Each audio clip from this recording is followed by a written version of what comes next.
Apa kabarnya? Luar biasa. Kayaknya udah beberapa bulan saya nggak muncul, saudara.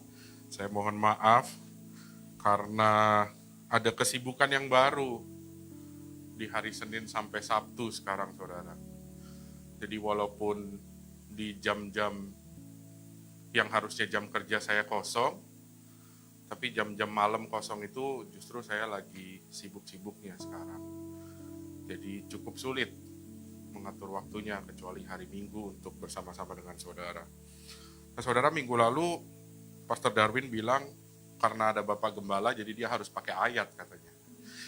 Nah, karena hari ini nggak ada Bapak Gembala berarti saya boleh ya saudara nggak pakai ayat ya. Tapi ada Bapak calon gembala. Kan? Saya lihat tadi pagi, yang khotbah Pak Robi. Saya pikir wah siang aman ini nggak ada Pak Robi berarti boleh nggak pakai ayat. Ternyata ada Pak Robi jadi kita pakai ayat aja ya saudara ya.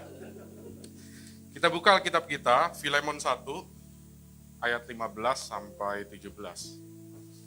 Filemon 1, ayat 15 sampai 17. Filemon di perjanjian lama ya saudara ya. Jarang dibuka soalnya saudara kan. Filemon 1, 15 sampai 17.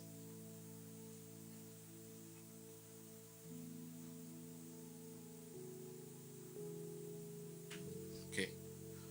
Karena mungkin nggak ketemu di Alkitabnya di komputer saudara. Jadi saya bacakan ya buat saudara ya.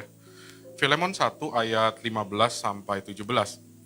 Sebab mungkin karena itulah dia di sini Onesimus, dipisahkan sejenak daripadamu. Ini padamunya adalah Filemon, jadi yang ngomong ini Paulus. Supaya engkau dapat menerimanya untuk selama-lamanya. Artinya berarti ada perpisahan ya saudara, ada perpisahan antara Onesimus dan Filemon. Ayat 16, bukan lagi sebagai hamba, melainkan lebih daripada hamba. Jadi artinya Onesimus waktu itu hamba. Yaitu sebagai saudara yang kekasih. Bagiku sudah demikian. Apalagi bagimu, baik secara manusia maupun di dalam Tuhan. Kalau engkau menganggap aku temanmu seiman, jadi kalau kamu Filemon menganggap aku Paulus temanmu seiman, terimalah dia Onesimus seperti aku sendiri. Nah saudara, bingkai apa sih sebenarnya yang melatar belakangi sampai-sampai ada kata-kata seperti ini muncul? Seakan-akan Paulus ini sedang meminta sesuatu kepada Filemon. Dia meminta kepada Filemon untuk Onesimus ini diterima sama dia. Nah saudara, kalau kita baca tadi ayatnya, ada juga hal atau keterangan yang kita bisa temukan bahwa ternyata mereka sempat berpisah antara Filemon dan Onesimus. Tetapi akhirnya kembali. Dan pada saat kembali, ternyata kembalinya waktu itu datangnya bareng Paulus.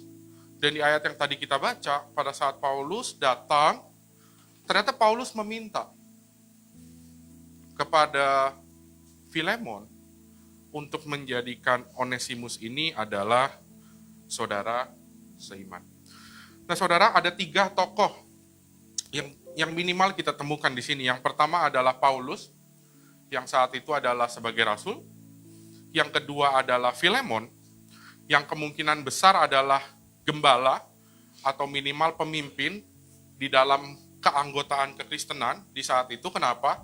Karena di ayat yang lain dikatakan bahwa orang-orang Kristen, orang-orang percaya saat itu, kalau mereka berkumpul, mereka mempergunakan rumahnya Filemon ini. Dan ada kemungkinan juga dia orang yang kaya, karena dia punya rumah yang bisa mengumpulkan orang-orang. Dan yang kedua, dia punya budak, namanya Onesimus. Nah saudara, suatu kali seorang budaknya ini yang namanya Onesimus, dia ini melarikan diri dari tuannya, dia melarikan diri dari Filemon. Nah saudara, dalam konteks waktu itu, di dalam Romawi, kalau seorang budak melarikan diri, ini hukumannya berat. Seorang budak itu udah dibeli, dia nggak boleh kemana-mana lagi. Apapun yang diperintahkan oleh tuannya, harus dia lakukan.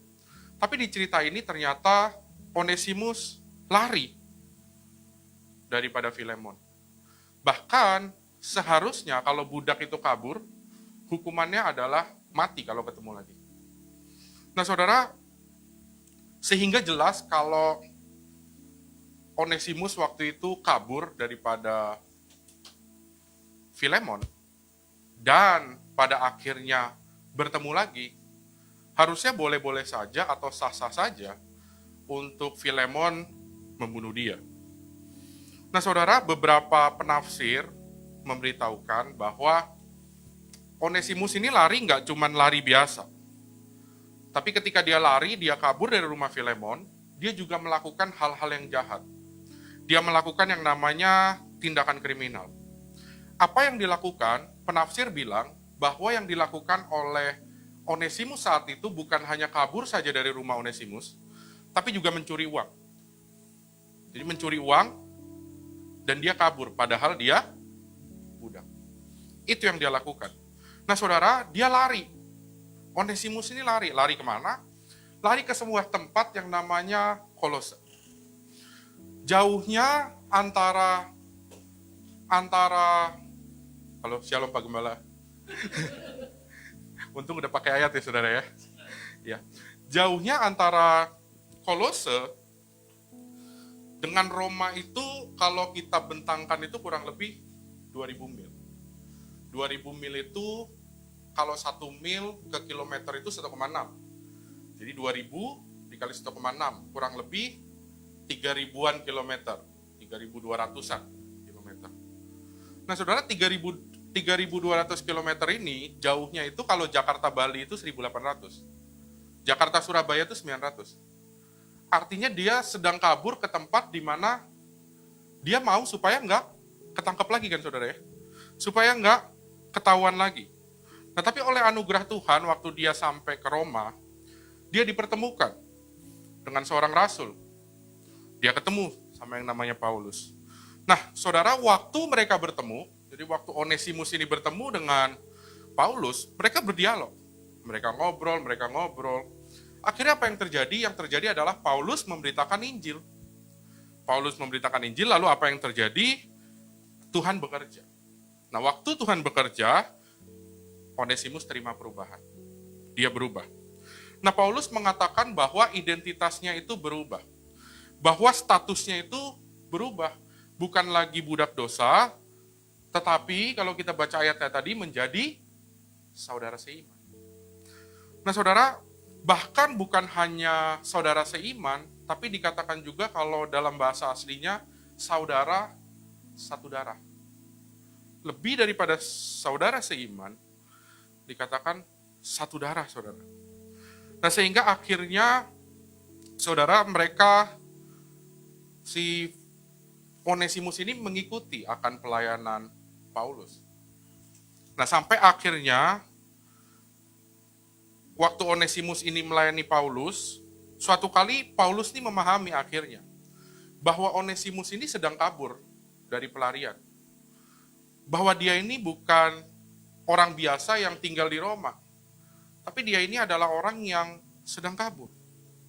Nah, makanya akhirnya Paulus merencanakan untuk mengembalikan dia kepada Filemon. Nah, baru makanya ditulislah kitab Filemon ini, perjumpaan antara Paulus dengan Filemon bersama-sama dengan Onesimus. Nah, saudara, dia mengatakan Filemon mungkin untuk suatu waktu, tadi ayatnya bilang, mungkin untuk sekejap, engkau nggak ketemu lagi sama Onesimus. Tadi kan ayatnya bilang gitu ya, saudara. Mungkin untuk suatu waktu engkau dipisahkan. Atau Onesimus ini nggak lagi sama-sama dengan engkau. Budak yang sudah kamu beli ini, yang harusnya menjadi pelayanmu, sudah nggak lagi bersama-sama dengan engkau. Tapi karena anugerah Allah, kata Paulus, dia bertemu dengan Onesimus ini, memperkenalkan Kristus. Sehingga akhirnya waktu Paulus membawa kembali Onesimus kepada Filemon, dia menjadi ciptaan yang baru, kata Paulus. Saudara, dan akhirnya Paulus bilang, karena ku pandang baik, aku mengembalikan Onesimus ini kepadamu. Tapi ternyata ada satu request atau permintaan daripada Paulus untuk Filemon. Bahwa ternyata waktu aku mengembalikan Filemon, waktu aku kembaliin Onesimus kepada Filemon tadi, kamu sudah tidak boleh menganggap dia sebagai hamba. Nah saudara, nampaknya Filemon ini memberikan telinganya sama Paulus. Dan yang terjadi akhirnya dia menerima Onesimus kembali. Bukan sebagai atasan dan bawahan, bukan sebagai budak dan tuan, tapi sebagai saudara seiman dan satu pelayanan. Nah kalau saya singkatkan cerita ini saudara, saya padatkan, ceritanya gampangnya begini, ada seorang melarikan diri karena tindakan kriminal, dan kebetulan dia seorang budak, dan dalam pelariannya dia berjumpa dengan Paulus, Paulus menjelaskan tentang Kristus, lalu oleh anugerah Tuhan, orang ini mengalami pembaruan melalui Injil. Sehingga kalau kita lihat, Onesimus ini mengalami beberapa hal. Nah, kita belajar yang pertama kita bisa pelajari adalah bahwa waktu dia bertemu dengan Kristus, dia memiliki relasi yang baru. Yang kedua, dia di bawah otoritas yang baru di mana Kristus yang jadi Tuhan atas Onesimus. Kita lihat di sini bahwa perjumpaan dengan Kristus mengubah identitas dia menjadi identitas yang baru. Relasi Tuhan dan identitas yang baru dengan arahan yang baru yang mempersiapkan dia untuk masuk ke kehidupannya yang selanjutnya. Sekali lagi, mungkin kita sedang tanya hari ini, terus Pak, kalau kita dengar cerita ini relevansinya apa ya? Buat apa ya? Pentingnya apa ya buat kita? Apakah saat ini saya sedang dalam pelarian? Ya mungkin enggak ya saudara. Apakah melakukan kriminal? Ya juga mungkin enggak saudara. Tapi ketika Injil ini diberitakan dan sampai kepada kita, artinya ada sesuatu yang mau Paulus ungkapkan, yang dia mau ceritakan buat kita.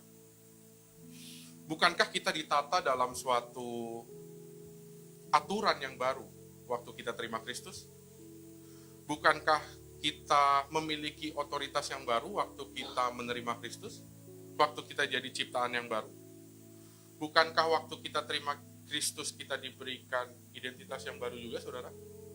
Dan bukankah waktu kita terima Kristus kita dapat arahan yang baru dalam hidup? Kita harus tinggalkan cara, aturan, dan kehidupan kita yang lama tentunya.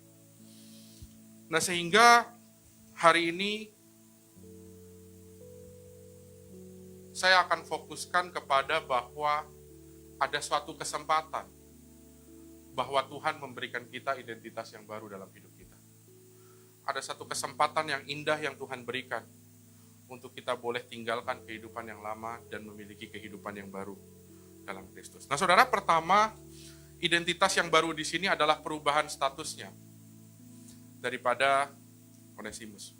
Status apa? Status yang tadinya budak dosa, lalu dia berjumpa dengan Kristus, akhirnya dia menjadi anak Allah. Itu yang diajarkan. Dia bukan hanya lagi jadi budak dosa, tapi jadi anak Allah.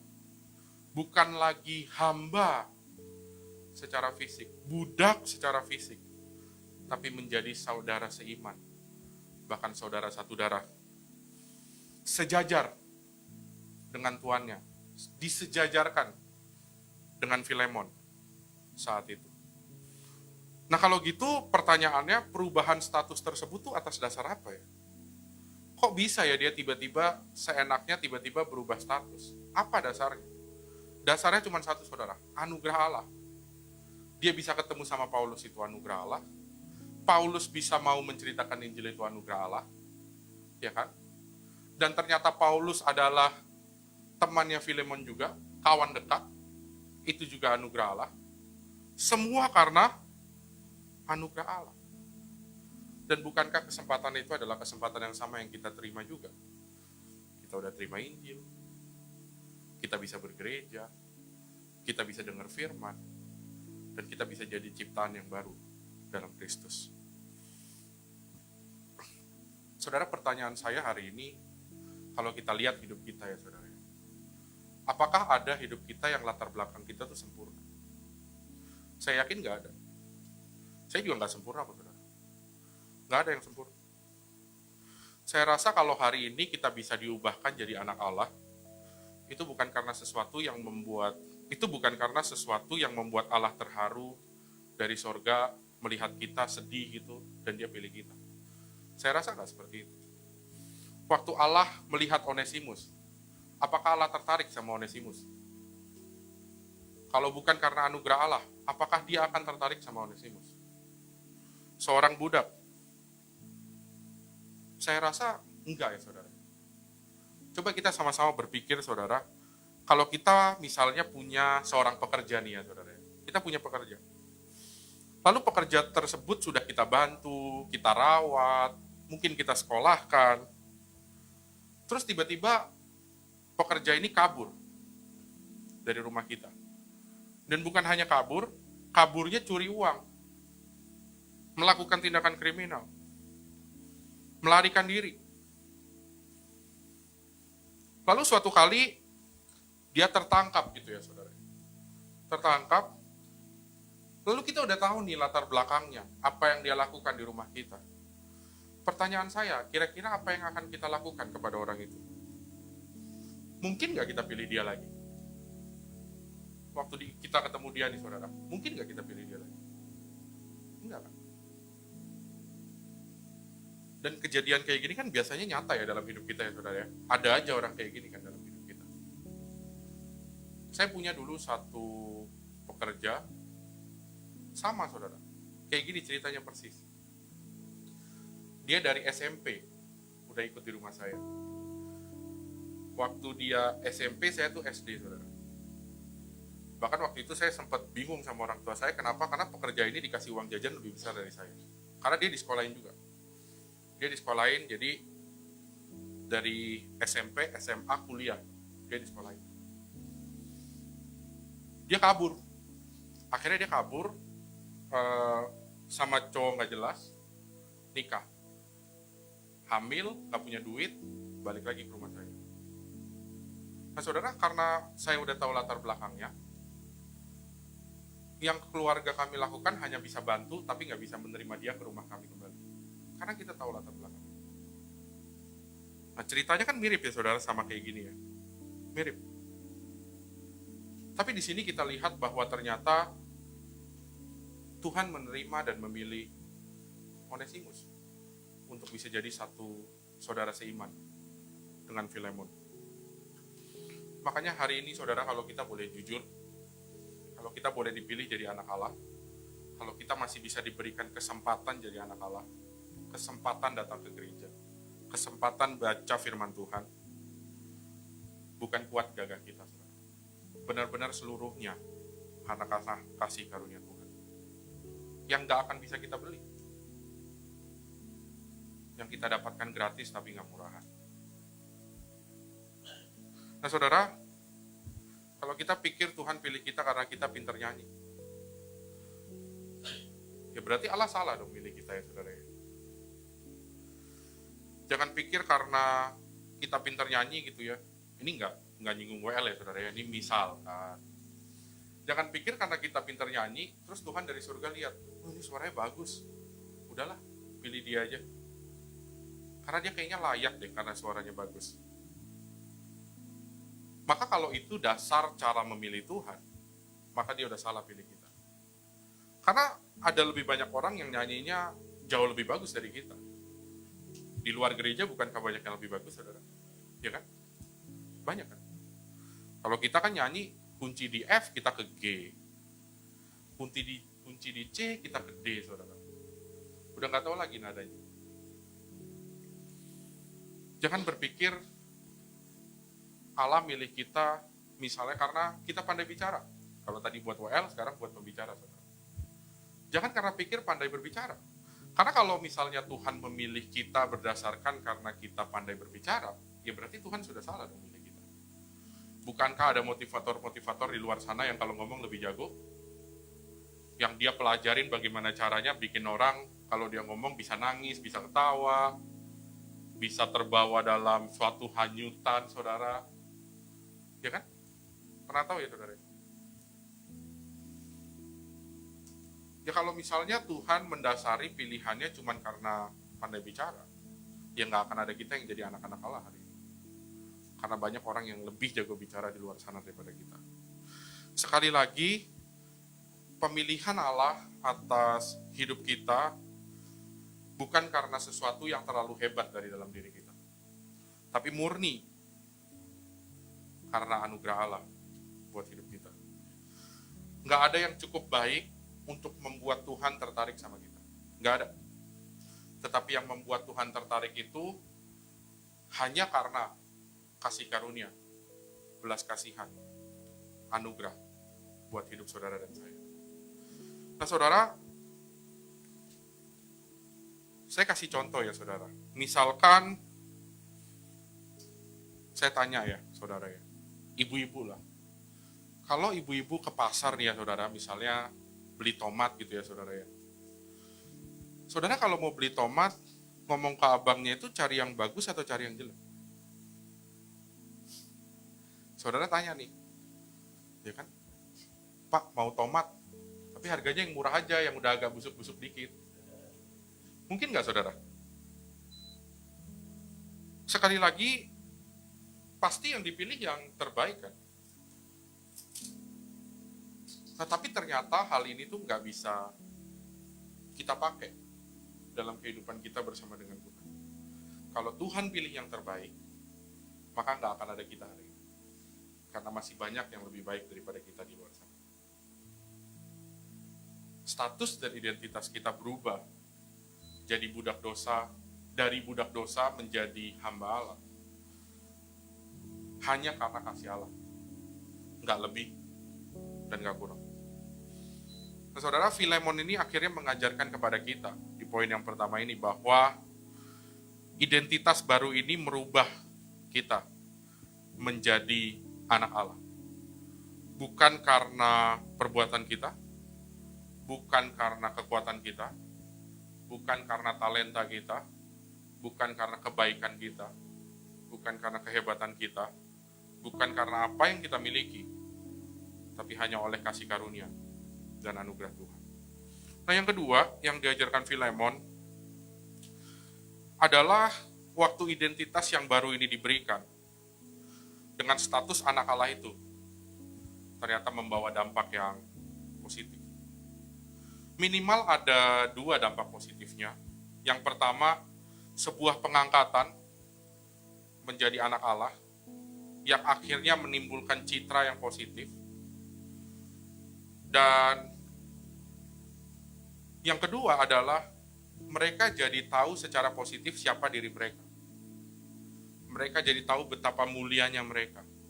Mereka jadi tahu, Onesimus ini jadi tahu, dan orang-orang jadi tahu kalau orang diselamatkan, ternyata dia menjadi saudara seiman. Dan gak ada lagi budak dan tuan. Nah saudara, saya dengar-dengar dari orang banyak bahwa di Indonesia nih sedang ngalamin krisis ya saudara.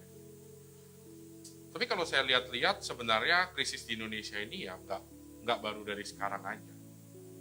Dari dulu menurut saya juga udah ada krisis.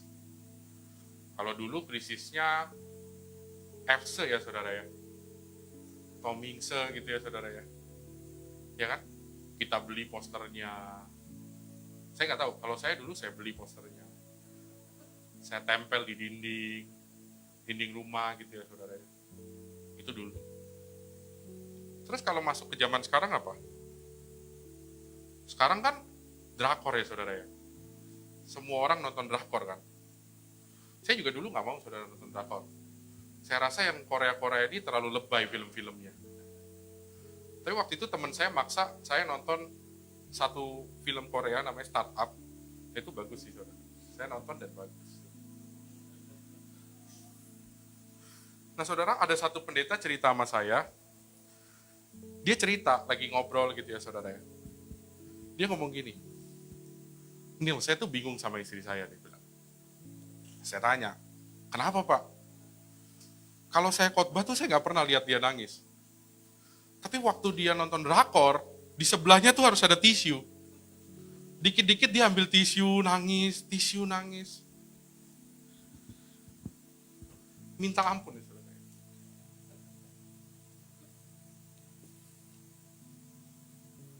Jadi karena kultur ini membuat mereka jadi nggak punya identitas.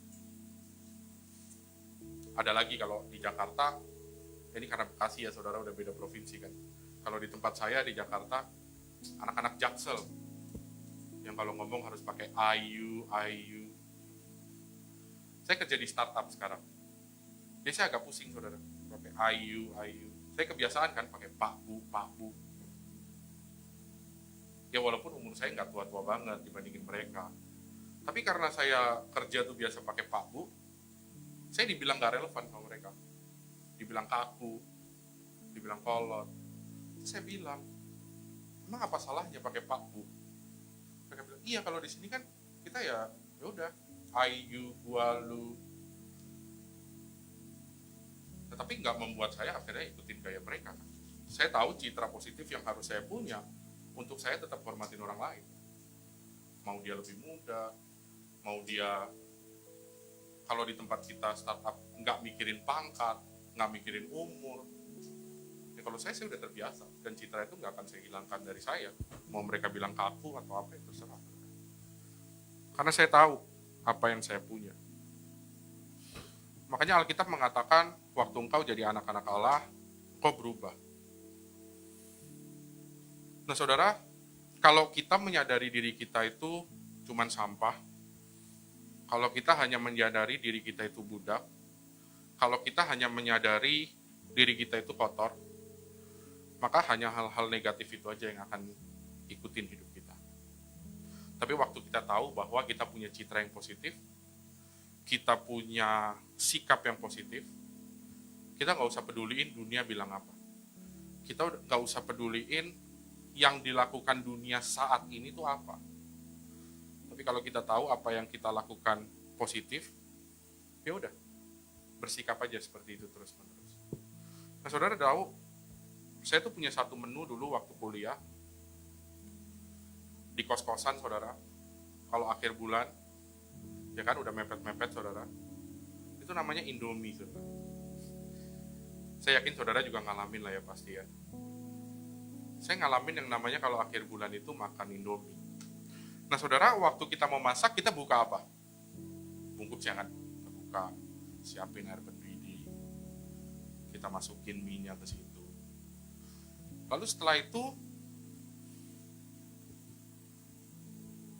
kita makan, bungkusnya kita apain saudara? Kita buang kan? Kita buang ya saudara. Atau ada gitu yang ngelicinin ini bungkus Indomie? Nggak ada kan saudara? Kita buang kan? Karena kita tahu nggak ada harganya, nggak ada gunanya, nggak ada positifnya kita ngumpulin bungkus Indomie kan? Ya kecuali saudara mau ngitung kalau akhir bulan makan berapa Indomie buat persiapan bulan berikutnya gitu ya. Tapi kemarin saya lihat Pak Irwan, ada baju dari bungkus Indomie dijual 1,7. 1,7. Waktu saya lihat, saya share ke teman-teman saya tuh. Ada yang mau beli gak? Mau lihat barangnya? 1,7. Tapi kalau kita orang normal, mungkin gak kita bungkusnya tuh kita simpan? Enggak kan ya? Karena kita tahu nggak ada nilainya. Tapi misalnya kita beli iPhone saudara, terus kita ambil gitu iPhone-nya, terus bungkusnya kita buang ke tong sampah, gitu nggak saudara? Enggak kan? Karena kita tahu bungkusnya ada harganya, ada nilainya.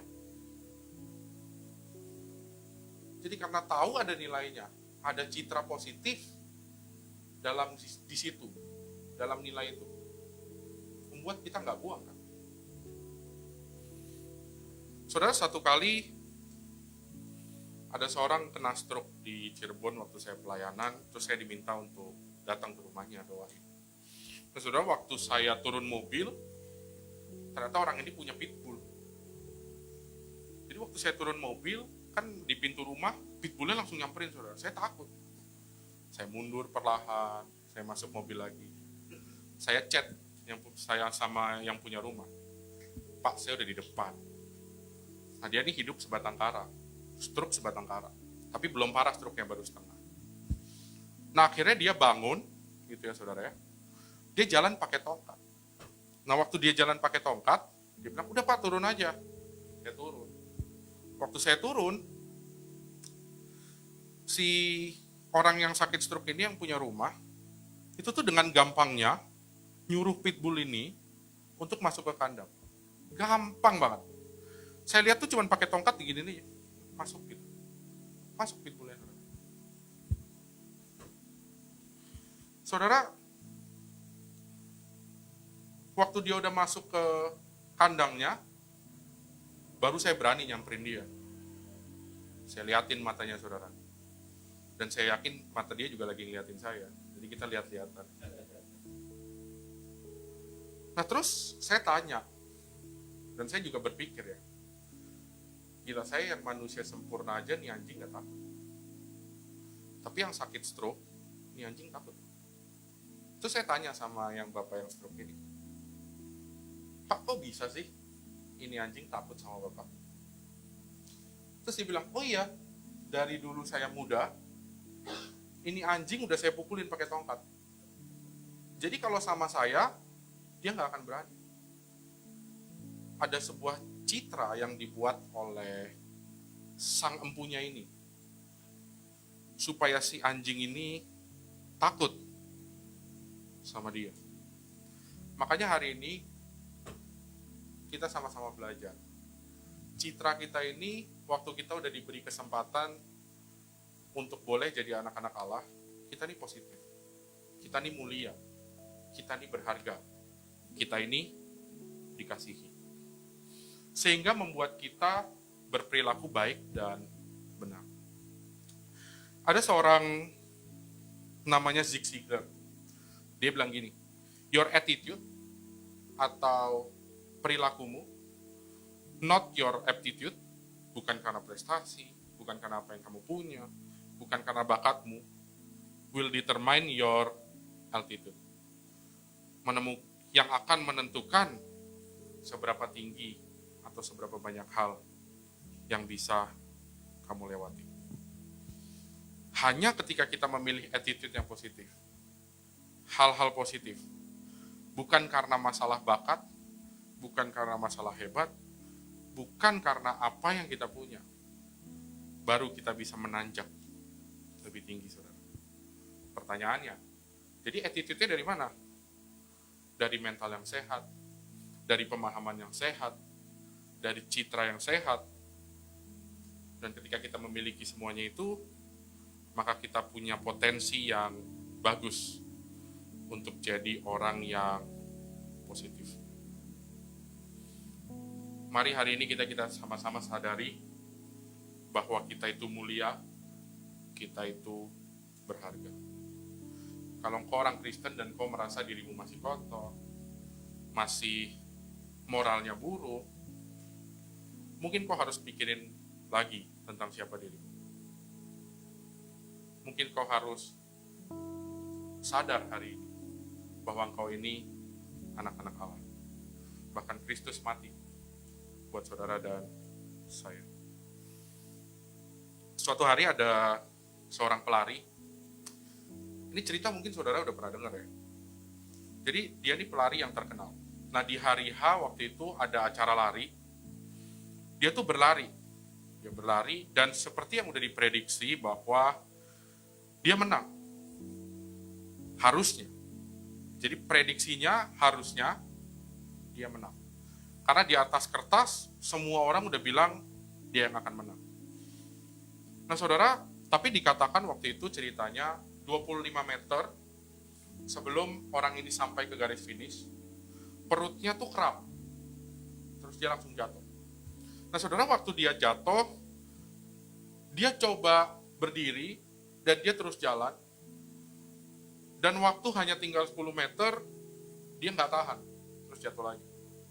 Nah saudara, akhirnya paramedik datang untuk ngecek karena udah jatuh lagi. Mau menolong dia. Tapi ternyata orang ini dia tolak bantuan daripada paramedik. Sementara orang-orang yang di belakangnya, itu akhirnya udah ngelewatin dia satu demi satu. sampai dia jadi yang terakhir. Dia tahu dia udah gak mungkin jadi juara. Karena semua orang udah ngelewatin dia. Dan dia sudah tidak berdaya saat itu. Tapi yang menarik dari pelari ini, ternyata dia gak tinggal diam. Sisa 10 meter yang dia lakukan apa? Dia tolak bantuan dari para medik. Terus dia pakai tangannya untuk geser badannya. Dia paksakan tangannya sampai tangannya hancur untuk nyeret dia selesai, menyelesaikan pertandingannya. Akhirnya apa yang terjadi waktu dia finish, semua orang yang ada di situ mereka standing applause. Mereka berdiri memberikan tepuk tangan kepada pelari ini. Nah saudara, orang yang juara itu nggak terima standing applause. Yang juaranya. Tapi dia yang nggak juara saat itu, orang-orang berdiri memberikan standing applause bagi dia. Terus dia ditanya, kenapa kamu lakukan itu? Kenapa kamu korbankan tanganmu? Jawabannya gini, negaraku mengutus aku bukan untuk jadi pecundang, tapi jadi juara. Dia udah tahu dalam dirinya bahwa dia itu juara. Makanya apapun yang terjadi, dia harus menyelesaikan pertandingan. Hanya ketika orang tahu siapa dirinya. Hanya ketika orang tahu bahwa mereka lahir bukan untuk sekedarnya. Ketika mereka punya mental dan citra yang positif, baru mereka akan melakukan hal-hal yang excellent. Didasarkan karena mereka tahu siapa diri mereka, bukan karena sekedar tindakan yang harus mereka lakukan. Yang terakhir, saudara, hal yang menarik di dalam tulisan Filemon ini adalah bahwa ternyata identitas yang baru itu harus terus dijabarkan atau diekspresikan. Jadi kalau status kita berubah, identitas kita berubah, itu harus dipraktekkan dan dilakukan. Nah, bagaimana caranya yang paling gampang dan paling mudah untuk kita bisa mengaplikasikan? Caranya yang pertama adalah terus alami perjumpaan dengan Tuhan. Karena ini yang terus menyadarkan kita. Karena kalau tanpa perjumpaan dengan Kristus, kita sedang membangun identitas yang fata morgana.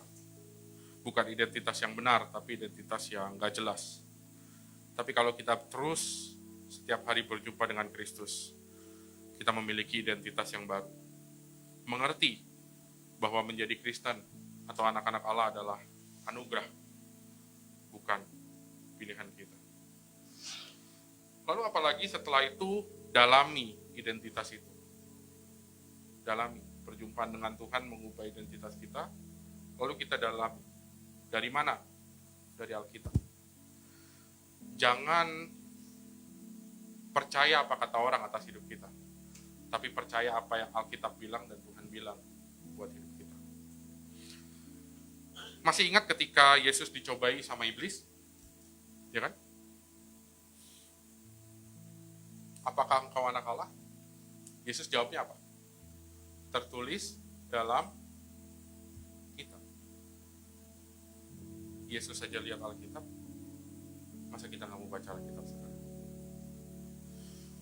Karena hidup kita adalah apa yang ditulis oleh Alkitab, dan hidup kita adalah apa yang dinyatakan oleh Alkitab.